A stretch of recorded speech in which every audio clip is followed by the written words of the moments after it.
Қазақ халқы дегенде ең алдымен қонақжай халық деген мән-мағына бірден есімізге түсетіні соншалық, тіпті қанымызға біте қайнасып кеткен ерекше қасиет. Ендеше сол қонаққа бару мәдениетін білетін боларсыз. Қонаққа барарда үй иелеріне қандай сыйлық алатыныңыз, қандай киім киетініңізбен қоса, ондай орында өзіңізді қалай ұстау керек. Бұл да маңызды. Кез келген адам қонаққа барудың кейбір ережелерін қатаң ұстануы этикетке сай болып табылады. Қонаққа кешігіп баруға болмайды. Бұл үй иесін сыйламау дегенді білдіреді. Сондай-ақ белгіленген уақыттан бұрын баруға да болмайды. Ерте барып үй иесін әбігерге салып қоюыңыз да мүмкін. Ұқыптылық таныта отырып, дәл белгіленген уақытында барғаныңыз дұрыс. Киіп баратын киімдерді күні бұрын дайындап қойған жөн. Киім өзіңізге жарасымды, мерекеге сай болуы тиіс. Ұқыпты әрі сәнді киініп келу арқылы үй иесіне деген құрметіңізді көрсетесіз. Қонаққа сыйлықсыз келу де мәдениетсіздікке жатады.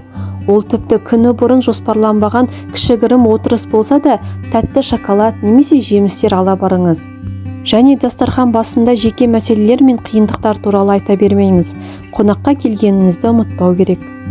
Сонымен қатар уақытты ескергеніңіз жөн. Қонақта ұзақ отырып алмаған дұрыс. Үй иесіне жылы қарсы алғаны үшін алғыс айтуды ұмытпаңыз. Дастархан үстінде өзіңізге ұнаған тағамды алу үшін қолды алысқа созу қажет емес. Жақын отырған адамға алып беруін сұраңыз.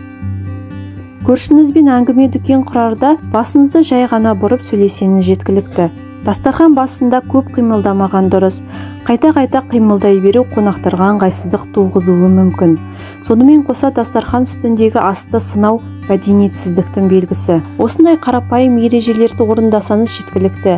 Егер бұны басты қару етіп ұстанатын болсаңыз, айналаңыз сізді сыпайы әрі мәдениетті тұлға ретінде көретін болады. Қонаққа бару ережелерін ұстанумен қатар, сол ережелерді өз балаларыңызға да үйрету қажет. Баланың жастайынан қонаққа барғанда өзін қалай ұстау керектігін құлағына құйдырып отыру керек.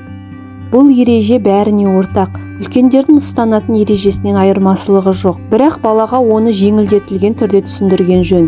Өйткені сонша тыйым мен шектеуден жаңылысып қалуы мүмкін. Егер баланы сыныптасының туған күніне барғалы жатса, оған бірнеше ережені айтып түсіндіргеніңіз абзал. Мысалы, қонақта кішіпейіл және мейірімді болу. Заттарға сұраусыз тиіспеу. Үстел үстінде қимылдамай тыныш отыру, ауызды тамаққа толтырып алып сөйлемеу, қасық шанышқыны жаламау керектігін ескерту. Қонақтармен жылы қарым-қатынас жасап, ойын-сауыққа араласып, үй егесін сыйлау керектігін ескерткен жөн. Баланың сыпайы мінез құлықты болуы, бойына мәдениет негіздерін дарыта білудің ең жақсы жолы өзіңіз. Сіз өзіңізді қалай ұстасаңыз, бала өзін де солай ұстайды.